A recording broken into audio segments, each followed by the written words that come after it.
6 o'clock, I'd like to call the Monday, October 24th, 2022 Grafton School District Board of Education meeting to order. Ask everyone present to please rise for the pledge.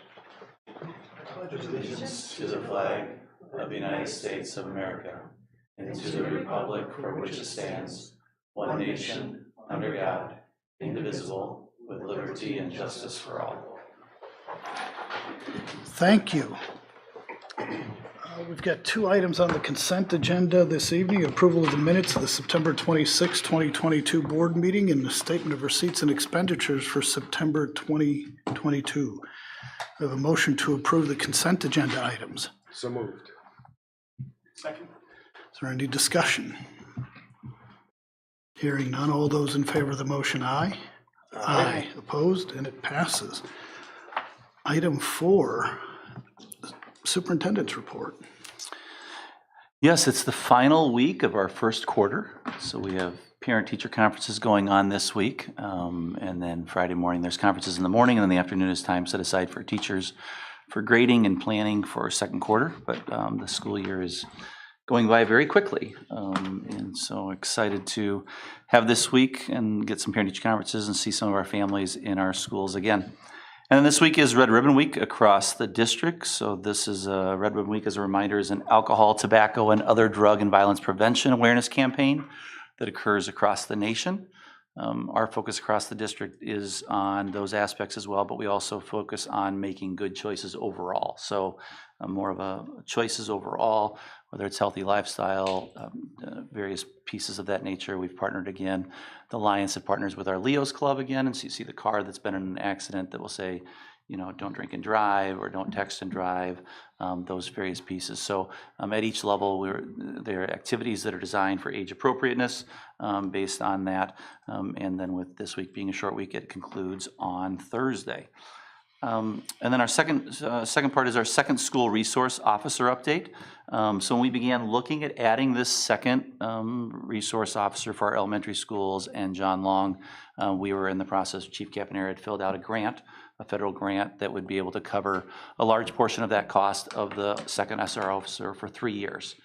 We found out on Friday, October 14th, that we did not receive the grant. So we hadn't received approval, no one really had, and finally the federal government reached out, and unfortunately we did not receive that grant. So then that Friday I spoke with the village administrator, Jesse Ties, and discussed the options that we had in front of us, and with it being such a late time and they were getting ready to do their budget, we were getting ready to present our budget to the finance committee on Monday night. There wasn't a cost in our budgets to be able to absorb that extra cost, as well as when we had a discussion as a leadership team, it was really looking at adding a second resource officer was really the cost of adding an aide or a para to one of our classrooms, and we saw it as being a great value. But without the money behind that in that discussion, we have held off on having a second SRO, so we will not have one for this school year. We will revisit and reapply for the application for the grant that will allow us to share those costs, but that's where we are right now. We still have Officer Alfonsi, who has been working with us, and we will continue to have that, but we're not moving forward with that second SRO at this time. And then also we have a couple dates that we want to bring to the board's attention, and in the future, I've already put it on my calendar that in April, when we do our meeting with the brand new board with everyone here, we'll look at our calendars for the next school year. So we always say the second and fourth Monday, but there's always a second and fourth Monday that it isn't really the second and fourth Monday. We've already changed the December one. So there is one in March. So we look at March. The March 27th board meeting is during spring break. And so we should look at changing that, especially since I'm not here. I would appreciate that. I could always fly back, I guess, but you might not be here either. But March, so we'd recommend moving it to March 20th. So the March 27th board meeting is a conflict because of spring break. So we would recommend moving it to March 20th. The April board meeting is on here because Dr. McMahon and I have signed up to be part of a Redefining Ready cohort of districts across the nation that are interested in developing criteria to ensure our students are college, career, and life ready.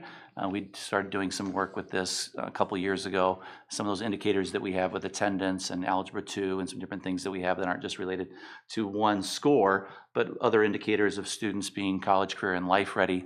So this cohort, we just spent 3 days in Arlington Heights, Illinois at District 214 looking at their career pathways. They have about 40 career pathways for students and really helping students have an idea of what they want to do before they leave high school. And District 214 is a high school only district, so they have like 7 high schools. But one of the things that they did see, and I know we've looked at it as well as looking at students when they leave and they start college, what percentage of them are graduating within 6 years.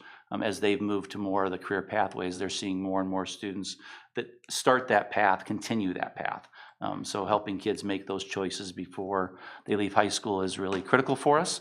It's one of the goals that we have at the high school of getting students to take some kind of post-secondary or accredited certification.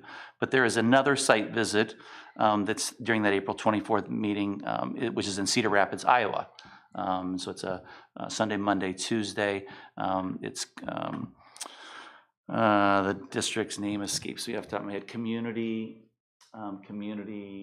Consolidated, or thank you, College Community School District in Cedar Rapids, Iowa. They are at the beginning process of them moving to work career pathways.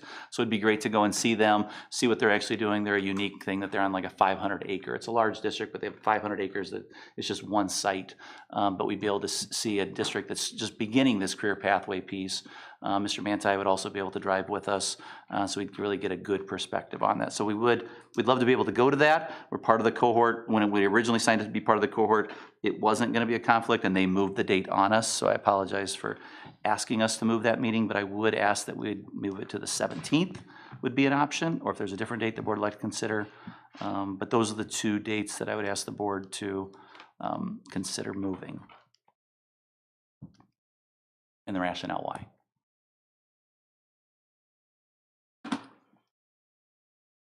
Nod. I see. I'm okay. I should be okay. Okay, then we'll Yeah. update our calendar Claire, so the good. board receives that. Thank you for your flexibility. Yes. And I said we'll make sure that we do better next time when we meet in April, of just setting them out along the way. And then we have another date that we'd like to bring forward to the board's attention of a possible change for graduation. I've asked Mr. Manti to come up and sort of give us the background of how we found out this might be a conflict for some of our students. And with it being a culminating activity, we want to make sure we have everyone that's available for it. So Mr. Manti. Yes, so graduation is currently on the calendar for Saturday evening, June 3rd. And that was on our district calendar at the start of the scheduling process.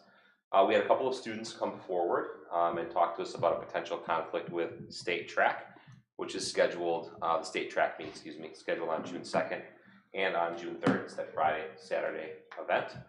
So I investigated a little bit further with Coach Minen, our track coach, and Coach Minen indicated that based on his experiences and based on this last year's track meet where we had several qualifiers, that indeed, those students would not have been able to make it back for a 7 p.m. ceremony, even on that Saturday evening that we have it scheduled.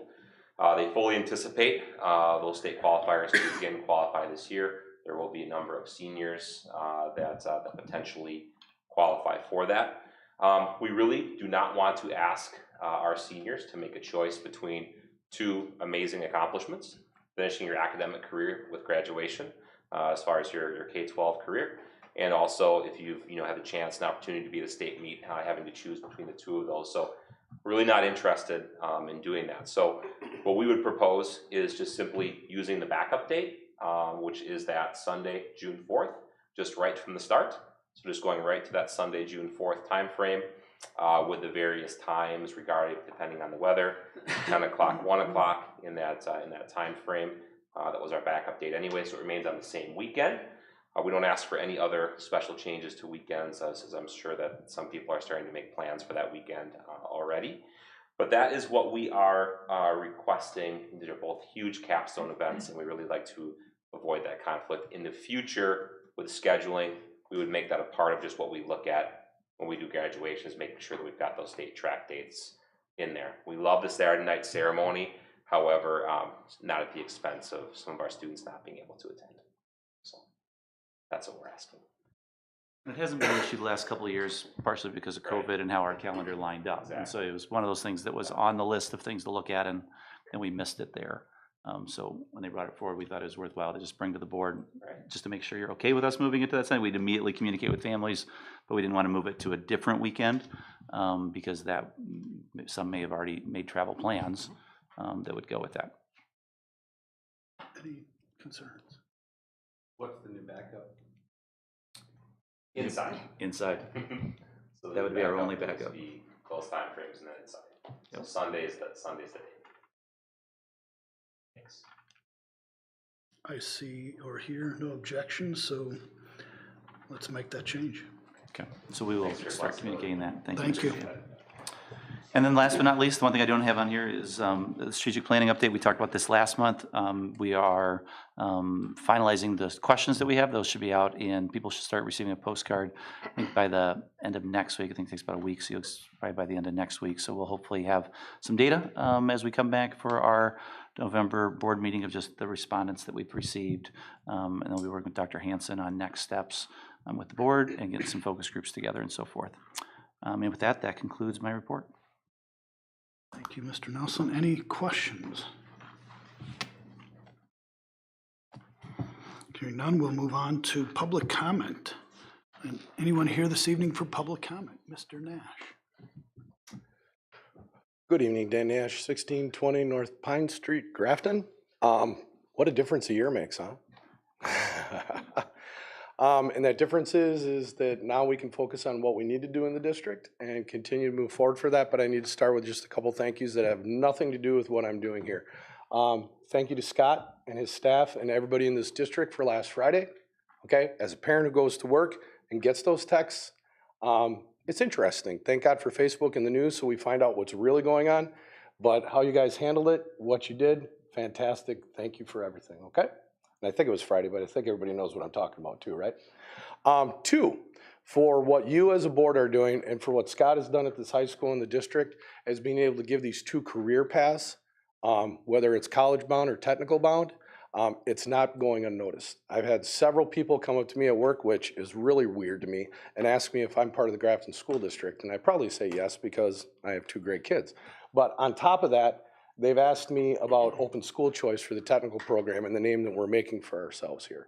So that has something to be said, that it's not just known as a destination for AP courses, for college-bound kids, but for kids who have different choices in life that they want to go to. So thank you for continuing with that and keep moving that forward and keep doing what you do. Okay, so now I'm here for me, president of Music and Theater Boosters, right? Music, theater, and boosters, yes. We had a fantastic year last year with your help and everybody in the community that helped us raise money. Thanks for coming to the Brat Fries. I never believed that that would make us a lot of money, but it did, and we're doing great. Last year, we were able to work with the different PTGs and also be able to gift out a new piano to John Long Middle School last year. We gave out 8 iPads to the elementary school, which will help our young little artists go ahead and be able to develop their own music, which is very, very exciting.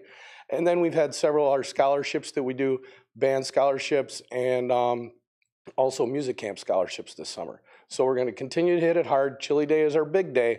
But again, with me, my big deal is please come keep filling the theater and seeing these kids perform. When that is just full, it makes them feel fantastic. And it also makes me feel good because I count how many seats are there. So this year, starting in November 11th, 12th, and 13th is a John Long Middle School musical, Matilda. Everybody loves to come to that. Let's try to get Mr. Arndt to get more chairs in there. That'd be fantastic for him and his program. 11/17, first time GHS band Thursday night jazz concert, just the jazz concert, and that's gonna be a fun, groovy old time. 11/26, we'll see you all at the parade. I know I can get you all there and say hi to the band kids when they're walking through. December 6th, 5th grade John Long band and choir concert.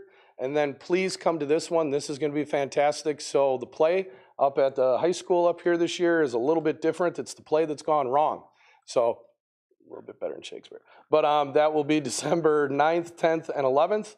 And then the 15th of December is the GHS Christmas Band Concert. And 12/19 is the GHS choir concert. And once again, I can't thank you all enough for supporting the arts in the school. It's one of the more important things that we do, but we get balanced out and then we go and we do what we got to do. So thank you. Oh, one last thing. Can we put a vote tonight whether I should get a haircut or not? Okay? I think we should. All right. Thank you. Anyone else this evening? I received no emails since the last meeting regarding public comments, so that be noted. All right, on to item C, committee reports. We had 3 committees meet on October 17th, the curriculum committee update. Carrie. Yes, curriculum had 4 items on it. We went over the iReady data, which is the reading for our K through 8th. We also went over state comparisons. We did ACT, just an update on how our kids did on the ACT as we had further information from the state released, as well as our AP data, how our students did. And then we had an update on Securely, which was positive, the changes we've made to help protect our students and give teachers access they need. And then we had a presentation about a student exchange program to Costa Rica, which was recommended to the full board and is it's one of the approvals for tonight. That was it. Item M. Thanks, Carrie. Any questions for Carrie? Mark, how about the Finance Committee? Yes, Finance Committee met on the 17th also. We had 2 agenda items, one being the 2022-2023 final budget and tax levy, which is before us tonight for the full board, but we had even better news than at the annual meeting in terms of enrollment numbers and financials and all that, and the taxpayers will be even more happy with the results. So thank you to Topher, his staff, and administration, and honestly everybody for their work on the budget and where we're at. So that will be coming as item E, and we also, as I alluded to, talked about enrollment. Got an enrollment update and the impacts of that. So that was it. Thank you, Mark. Any questions for Mark? And last but certainly not least, the Policy Committee. Yes, policy went again on the October 17th. We had 2 agenda items. One was we reviewed 22 Neola updates that we will review tonight in item K, and those will be for first readings and approval. And we also had 2 policies for first readings tonight in agenda item L. And that was 5410 promotion, placement, retention, as well as 8510 wellness, and the updates and questions that we had back to Neola on 8510. I believe those are all updated in the file. So we got our feedback from them on that, and per our request of the changes. So those were our 2 agenda items. Any question for Steve? Thank you, Steve. All right, we'll move on to the item D, the personnel report. Yes, we just have one item for informational for the board. We have Katie Gettle, the special education aide, that has been hired at Grafton High School. Information only, right? Yes. Okay. Item E, the 2022-2023 final budget and levy certification. Topher. Yes, as Mark referenced earlier, we met a week ago at the Finance Committee to review this information and discuss this information that would be then brought forward to the full board tonight. So that first piece now that it's October and we've received our final budget information from the state in October, I believe it was October 14th this year, we're able to move forward and approve this final budget and tax levy. And really with this budget, what's happening is more families are choosing Grafton. So you can see after a number of years of declining enrollment, we've now had 2 years with fairly significant increases in enrollment. And that comes from a number of sources. One of them is that more students are open enrolling into our district. These are families that don't live in Grafton, but are choosing to send their kids to Grafton. And you can see that with the blue bar. The red bar represents open enrollment out. So that's people who live in Grafton that choose to send their kids to another school district. And we have fewer people choosing to send their kids outside of the district. So those two pieces coming together represent that more families are choosing Grafton than have chosen Grafton in the past. I'll point out also that as we're seeing increased resident enrollment, especially with some of the home building going on, and more people choosing to send their kids to Grafton from other districts, we are going to have to keep in mind that we may not be able to accept families that maybe would have thought for sure they're going to be able to get a spot in the district moving forward. We always set the number of seats in January based on making sure we're not, going to be adding an extra section at a particular grade. So as people are coming in, just to point out that there are families that may not be able to get in. It's based on a lottery. If more people choose to open enroll in that grade, then we have seats available. But with those two pieces moving, open enrollment in going up, open enrollment out going down, our open enrollment net revenue increases $267,000 from last year. So that we had been using a flat number at the annual meeting, so that certainly helped the budget. We also have started to see our use of private school vouchers level out a bit. We had seen traditionally increases each year as new kids entering kindergarten or first grade especially are able to participate in the program.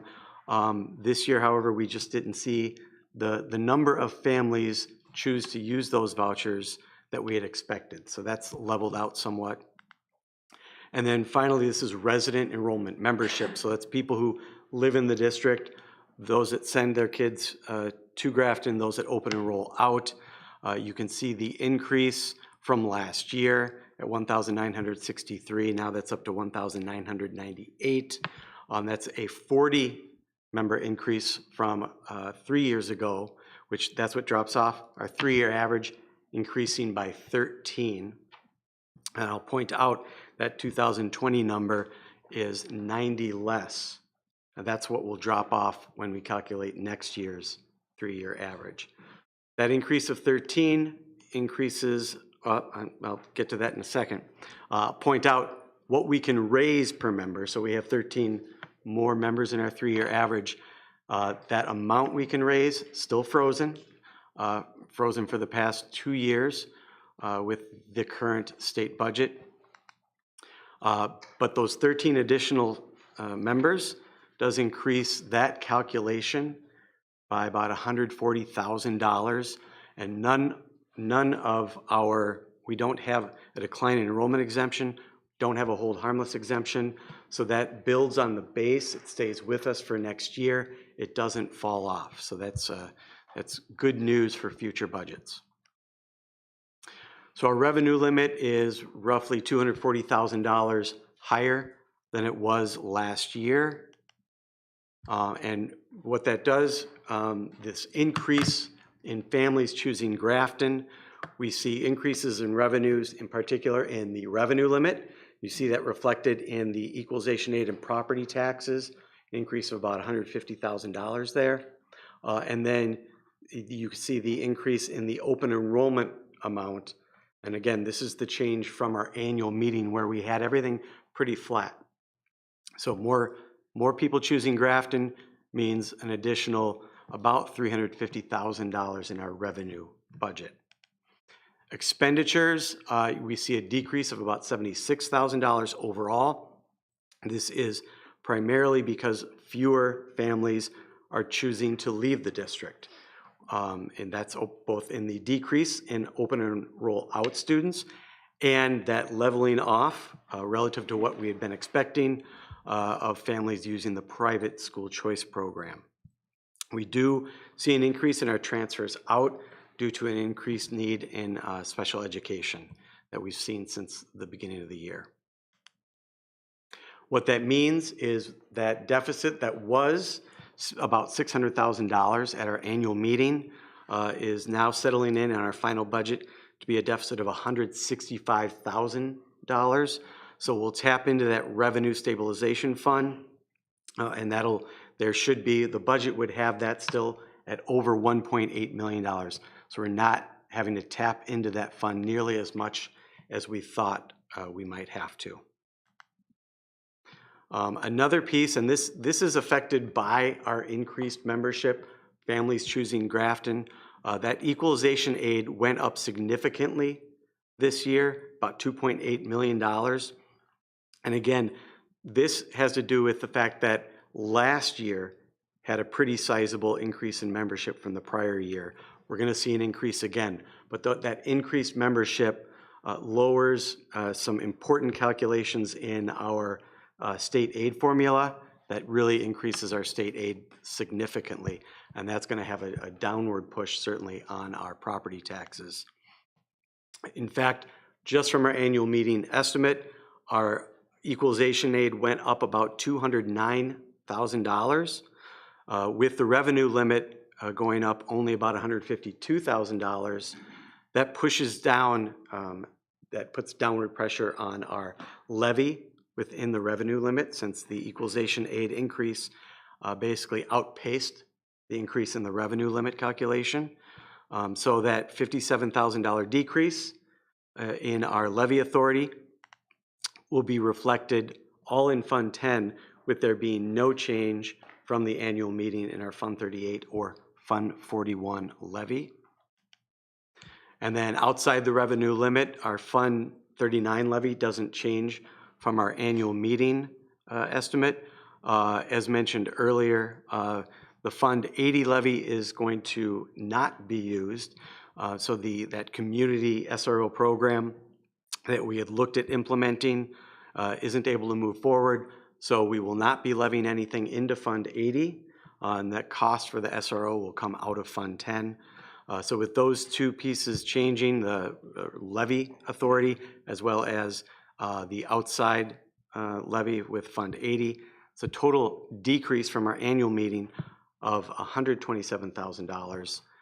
And relative to last year, our all fund tax levy decreases over $1 million from last year. When you take that decrease of over $1 million in the levy and apply it against equalized property values that have increased over 12%, and we get a final mill rate of $7.83. That's a $1.46 decrease from last year. I'll also point out that 5 years ago, so off screen to the left, back in 2017-18, 5 years ago, we had a mill rate of $11.27. So that $7.83 mill rate this year is a 30% decrease from 5 years ago. That decrease reflected on property tax bills is related to the school tax levy, is a decrease of $145 for every $100,000 of equalized property value. That's a $435 decrease for $300,000 of equalized value, and a $725 decrease for $500,000 of equalized value. With that, that's the budget. Obviously, we had a lot of attachments in our packet, and we'd be looking at getting a vote to finalize both the budget as well as to certify the tax levy.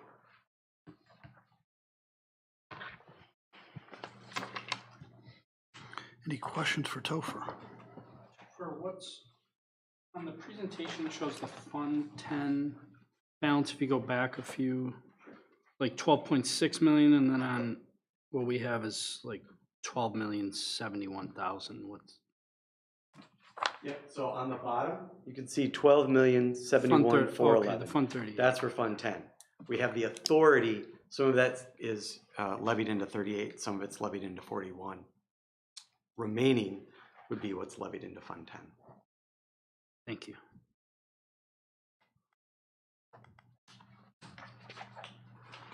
Other questions?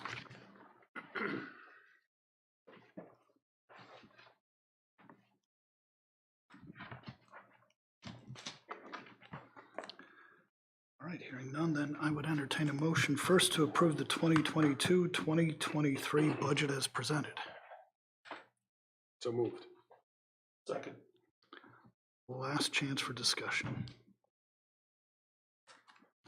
Hearing none, all those in favor of the motion, aye. Aye. Opposed? And it passes. And second, a motion to approve the final tax levies as presented. So moved. Second. I'm sorry, who was the first one? Steve. Any further discussion or final discussion? Hearing none, all those in favor of the motion, aye. Aye. Opposed?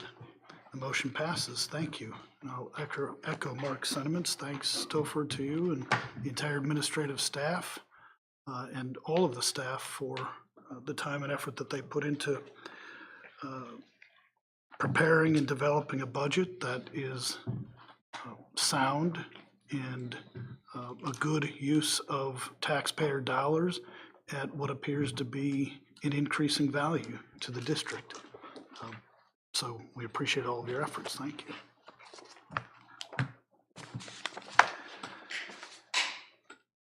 Short-term borrowing is also you? Yes.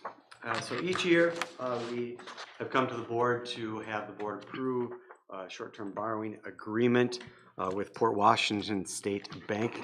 As our largest revenue source, property taxes, doesn't come in until January, and then we're often in need of having to borrow to make payroll, often in November, sometimes later months. So we bring this forward so we have that available to us again this year. It's a $5 million limit with a 4% interest rate. And then just to point out that last year, which was very similar to the year before, we borrowed a total of $1.65 million, starting a draw on November 12th. I believe there were 3 different draws, and we paid that back on January 18th, shortly after getting that tax revenue in. And it did result in interest costs to the district of a little over $2,800. So we'd look at having the board approve this short-term borrowing agreement with Port Washington State Bank. Any questions? Hearing none, then I'd entertain a motion to approve the resolution for school district tax and revenue anticipation notes not to exceed $5 million for the funding of the operations of the district during the 2022-2023 fiscal year. So moved. Second. Any further discussion? All right, all those in favor of the motion, aye. Aye. Opposed, and it passes. 2023 employee benefits renewal. Yes. So as a reminder, we did approve our health insurance renewal earlier, due in large part to WEA leaving the system, and so now we've already changed carriers and have renewed that. Normally that would occur here in October, along with the other lines of insurance being renewed. As you can see, it's a very uneventful renewal. No premium increases to dental, which has shared costs between both the district and the employee. Then we have life and long-term disability, which is 100% employer paid, no premium increases there. And then we have some voluntary insurances, short-term disability and vision, which is the whole cost, if the employee chooses to purchase that insurance, is borne by the employee. No premium increases for any of these lines. So we'd look for approval from the board to approve those renewals.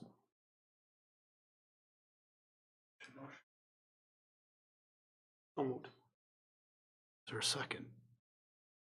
Second. Any discussion? Hearing none, all those in favor of the motion, aye. Aye. Opposed, and it passes. Still up? Yep. Last one, promise. We have our first quarter budget report. Now that we officially have a final budget, we can report on how we are seeing the budget shake out. through the first quarter. As I've done in the past, I've included a sheet that has notes in the packet that explains some of the variances between this year's performance and last year's performance. So I'll briefly review those. For the 400 group non-capital objects in Fund 10, we do have, when looking at some of those budget lines, we have some technology purchases that are occurring earlier than they did last year. That's why the percentage spent of the budget is higher than last year's percentage of the activity. Debt retirement, that includes our leases, both for vans and copiers. Due to a new GASB requirement, we are recording that expense now in the 600 group instead of the 300 group.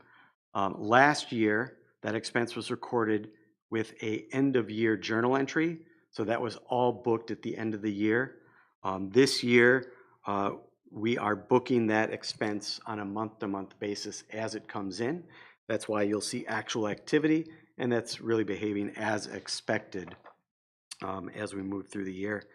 The insurance and judgments, that's running cold. That's primarily because of a large invoice that last year, because of the timing, was paid in September, whereas this year it's being paid in October. So it slips into that second quarter. So you'll see that equalize out when we get to that second quarter budget report. Then we have the other objects, and again, for Fund 10 and 27, it's really the same thing as we had last year. We have adjusting entries related to Medicaid payments, both revenue and expenditures that balance out, but we have to record them in that way because some of the Medicaid expenditures are aidable, some are not. So we work with our auditor to get those recorded. They happen at the end of the year. So budget-wise, it all pans out, but it makes it look like we're running certainly hotter than we actually are. In 27, for purchase services, we're using, last year we participated in Project Search, which billed us half in the beginning of the year, half in the second half of the year. So it was a fairly large expense that was booked in the first quarter. Last year we're not participating with them or in that program. This year we don't have students in that program. So we don't have that big expenditure at the beginning of the year. Therefore, it looks like we're running a little colder there. And then for non-capital objects, we did make a purchase of alternative communication devices at the beginning of the year. This was district-wide. So those expenses make it look like it's running a little hotter than last year. Should settle down as we work through the year. And those really are the categories that we wanted to report out on as we monitor the budget. Overall, really behaving fairly as expected as we move out of the first quarter and into the second. So information only, but if you have any questions, you can take those now.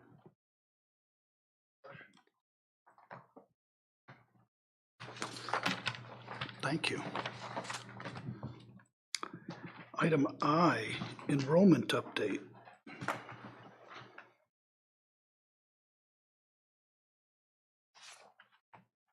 The third Friday count of students include both our residents and our open enrolled students. And overall this year, we have 2,107 students enrolled, which is 75 more students than projected for the 22-23 school year. Each grade cohort saw an increase in enrollment over the summer between last year to this year, except for one grade level that remained the same. The biggest jump that we saw was seen in last year's 8th graders who became 9th graders, and we saw 43 new students in that cohort.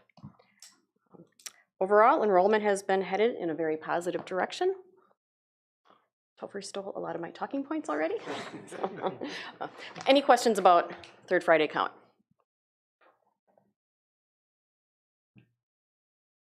It's going the way we want it to. Okay. Thank you. All right, then open enrollment. So for the 2022-23 school year, the Grafton School District had 87 seats available for new open enrolled students, and 52 of those seats were filled. This is an increase of 8 new students compared to last school year. A total of 26 new students are open enrolled out of the district for the 22-23 school year. Last year, we had 39 new students open enroll out. So in summary, we have 180 open enrolled in students and 98 open enrolled out students for a net increase of 82 students. We have, like Topher had said, we have more new open enrolled in students and we're losing fewer students out to other districts. And we had more open enrolled applications this last year than we had in the last 4 years. And over the past 4 years, we've gone from having a wait list for one grade level to a wait list for 7 different grade levels. So the demand for our seats is increasing. And like Topher said, each January, administration makes a recommendation to you for number of open enrolled seats to offer for the following school year. And we just need to be careful not to add too many seats, otherwise we'll be needing to hire more teachers. And we follow our state statutes so that we give new applicants preference if they have siblings already attending school here, but it's not guaranteed. I mean, if there is a seat available at that grade level, we will give them preference. Same holds true for students that attend private schools within the district, but they're not guaranteed an open enrolled seat either. They are also part of the random selection. So on the back side of your memo, you can see the number of new open enrolled in and out students by district, and then the total number of students enrolled in or out by district. So that last column is currently how many students there are either in or out by district.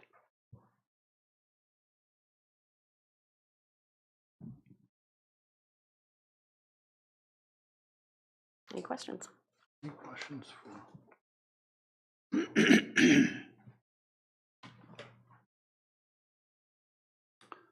Positive trends. Definitely. Continued good news. No real need to get into a discussion, unlike at other districts, for the whys. I think we know that. I think more appropriately that we manage those open enrollment seats and take advantage of the positive trends in a mindful and fiscal way. And I think you guys are doing that on a regular basis. So congratulations to all of the staff and the district for continued positive trends. I think it speaks well. Thank you. I think the quality of our teachers is really driving people to Grafton, right? I mean, so they're seeing the benefit of kids coming, and this doesn't even track those that maybe are open enrolled and then move into our district who become resident kids. So we are watching closely to make sure that with development that's occurring, we have room for our resident students. Open enroll is supposed to be on top of that. So we may see in the future open enrolled in, maybe those numbers aren't as high because we aren't as accepting as many open enrolled in, but if our resident students are going up, that's the priority has to be on our resident students. Absolutely. And we follow board policy and state statutes, as Laura says, when we're having to make those decisions. Excellent. Thank you. Thank you, Laura. Item J, the Ozaki Youth Apprenticeship Agreement. Yes, the Ozaki Youth Apprenticeship Consortium consists of 7 school district partners with Cedarburg, Grafton, Mequon-Thiensville, Northern Ozaki, Port Washington, Saukville, Random Lake, Cedar Grove, Belgium, and the Ozaki Economic Development Corporation. So the consortium works to integrate school-based and work-based learning to provide students in their junior and senior years with academic and occupational skills. Their 1- and 2-year apprenticeships prepare students who plan to either enter the workforce directly from high school, who want to enter a registered apprenticeship, or who plan to enroll in a technical college or a university in an occupationally related degree program.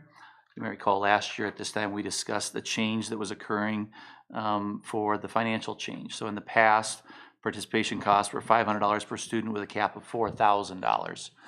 Beginning this year, it will cost $500 per first-year students and $250 per second-year students, and there is no cap. My understanding is that since consortium was founded in 2006, there hasn't been an increase, and so this is, while student participation has increased, so there's a need for additional staffing to ensure the apprenticeship placement process meets the needs of our students and businesses. What they do is they supervise the job site, they train our students, and if there's a class or fee required. So you can see that this year on the back of the consortium, you can see that we have 16 first-year students, which at that cost brings that cost to $8,000. We have 2 students that are in the YAP as a second-year program, and then we have 7 students that are still not placed. So at this time, it's a $8,500 invoice, realizing that the goal is to have those 7 students placed, so it's possibly another $3,500 that goes towards that. Michael has worked to look at the budget and sort of the impact on that, because this is obviously a much bigger cost. So we had discussion about this as well to let the board know where we are with that. So it was nice that they gave us that 1-year heads up. So last December and into January, Greg Johnson, Scott Manti, and I started planning on what that would look like to fund this program, knowing the value of it, that we've always seen more than 8 students involved in this program, which exceeds the $4,000 cap. So with that, and working with Scott and Greg, tapping into what we've had as a technical incentive grant in the past, grant dollars tied to programs like this that we receive funding for, and then working with Topher what that funding looks like. The state has said that's maxed out at $1,000. I don't know if we've ever seen that, but each year in August they update us on what that incentive grant could be. This year we received $843 per student that ended up giving us around $15,000 tied to that grant.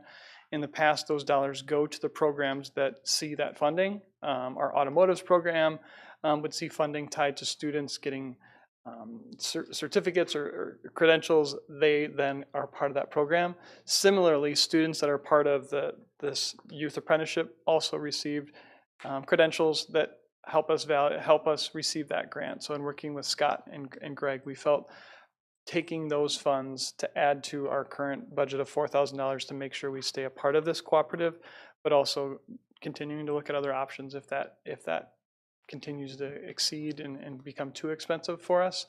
And asking Greg, who is a part of their board, just some questions of what other districts do, what other CISAs do. Many other districts across the state use a CISA to do this work. We're unique in that this program was, as Jeff had referenced, around for a number of years and has been really successful, and they build really great partners in Ozaukee County, and we're really connected to those partners. So we do have a way to fund it, but we'll continue to watch those numbers to see where that fits and how much we have to tap into from that technical incentive grant. And it does align closely with, our whole dashboard and the things that we're tracking. It's a great thing. We talk about career pathways.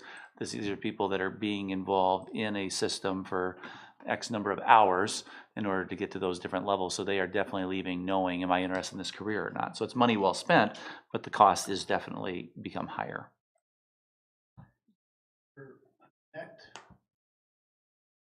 Effect on overall funding, or is the grant offsetting the cost?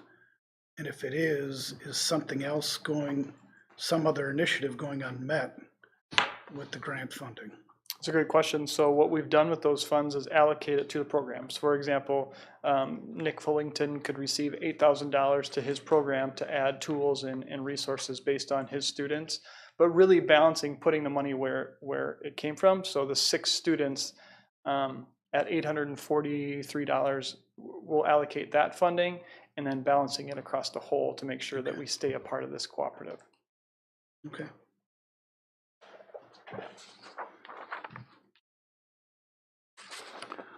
All right, then I'd entertain a motion to approve the Ozaukee Youth Apprenticeship Agreement as presented.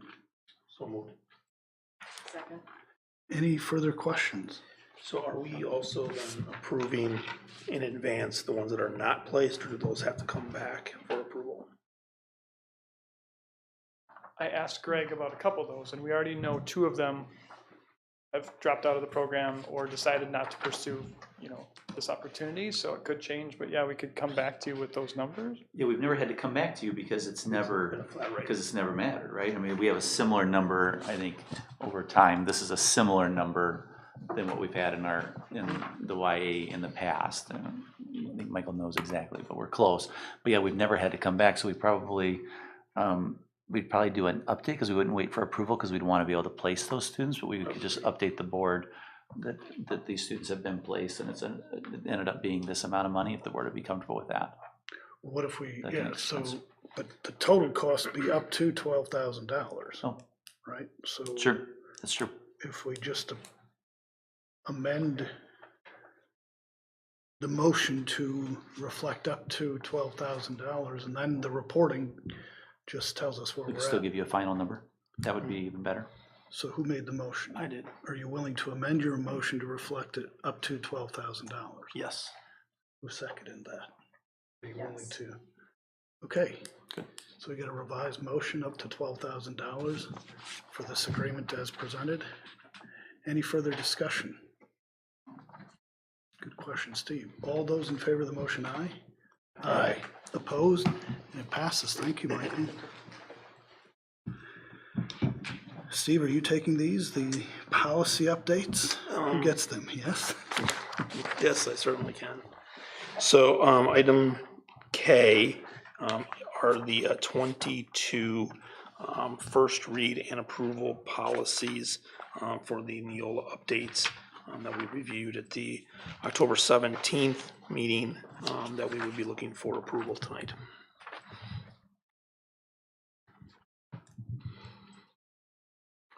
So the first and final read. These are the first and final read, which is content changes.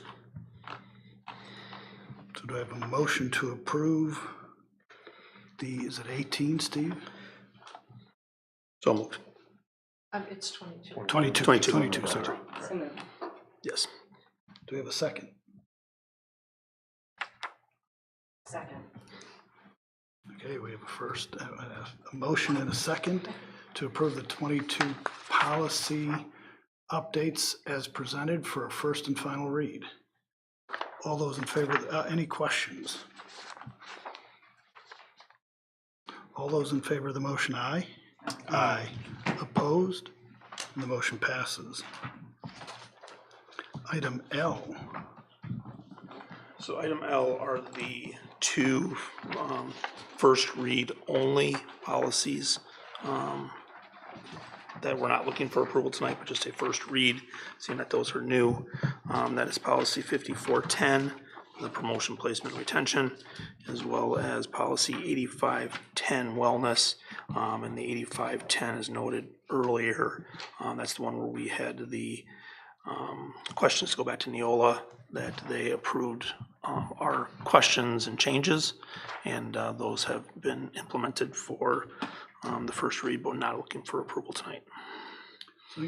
Thank you, Steve. Any question on those policies as part of this first read? All right, hearing none, we'll take it up at the next meeting for a second and final read and approval. Thank you, Steve. Item M, GHS Student Exchange Program for Costa Rica.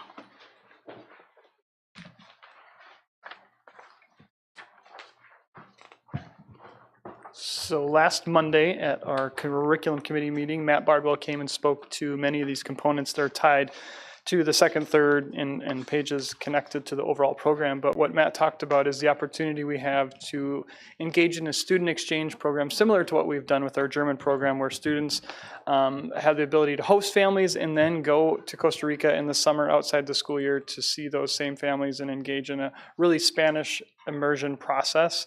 The value and really the purpose of engaging in a exchange program is it lowers the cost, that we then have students staying at families' homes in Costa Rica rather than at hotels or I guess a higher cost living space. So Matt was able to speak to the value of that experience as well as the exchange program that brings these students to us in the middle of winter. Some of these students from Costa Rica value that experience, get to buy their first winter coat, some of those opportunities that then they engage here in Grafton. Matt talked about the importance of, if you're going on this trip in the summer, to be able to host a family here or a student here in the winter. We're looking at possibly 20 to 30 students that would come to us in Grafton sometime between January 21st and February 1st. So if you're interested in hosting, I think Matt put out his pitch last week, if it is approved.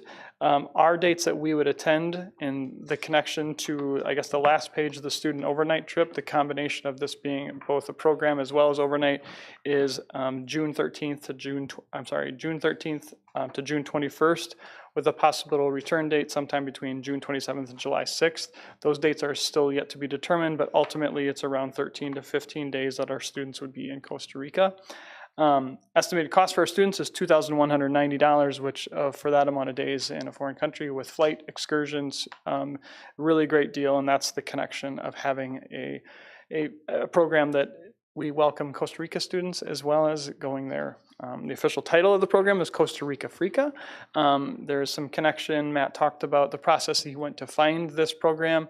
Their program is I guess their host has spent time in Wisconsin, is a Wisconsin person, so has valued that connection that he's had with Matt. So we're bringing this to you for a recommendation and approval to approve the program as well as the overnight trip that our students would engage with this summer.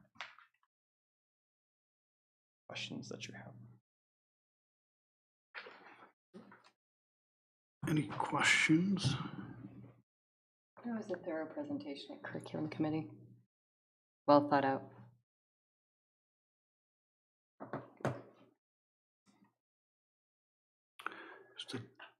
Any other questions? Technical question, Mr. Nelson, can we approve the overnight trip not reflected on in the agenda? The agenda reflects approving the exchange program. I don't see it. I don't think that's an issue. I don't think 'cause that's it's an a issue. program. It's part of, it's the Correct. first part of the program. Yep, it's the Okay, program. Yep. all right. Yep. Then if Two there are hard no further. questions by board members here, these last two questions. I just thought of that from sitting here when he said there's two things we're looking for tonight. So with that in mind and hearing no other questions, I'd ask for a motion to approve the GHS Student Exchange Program with Costa Rica, including the first trip, overnight trip requirement as presented. So moved. Second. Any further discussion? Hearing none, all those in favor of the motion, aye. Aye. Opposed? It passes. Item N, thank you, Michael. Gift reports. Yeah, one thing that Michael mentioned was the German student piece, and we had German students here, and it reminded me on Friday night, Mr. Manti telling me that the German students that were here, the first thing that they asked him in the library was, will there be an American football game?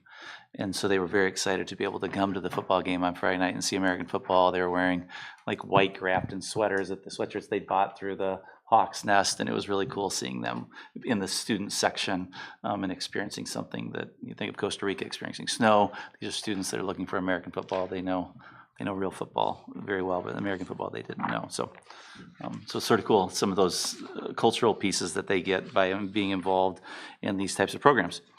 Gift reports. We have 3 gift reports that we would ask the board for approval. One is from Kay Comfort, Slava Kroll, who has written a check for $300 for the GHS HOSA Future Health Professionals for their HOSA t-shirts.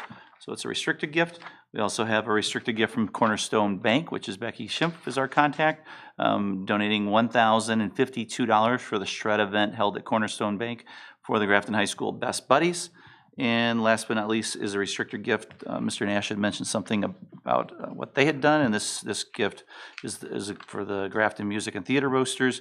Our contact person is Rick Seibold, purchasing 2 additional iPads to the 6 purchased last year in the amount of $629.98 restricted for the Grafton music classes. So we would ask the board for approval for all 3 of those gifts.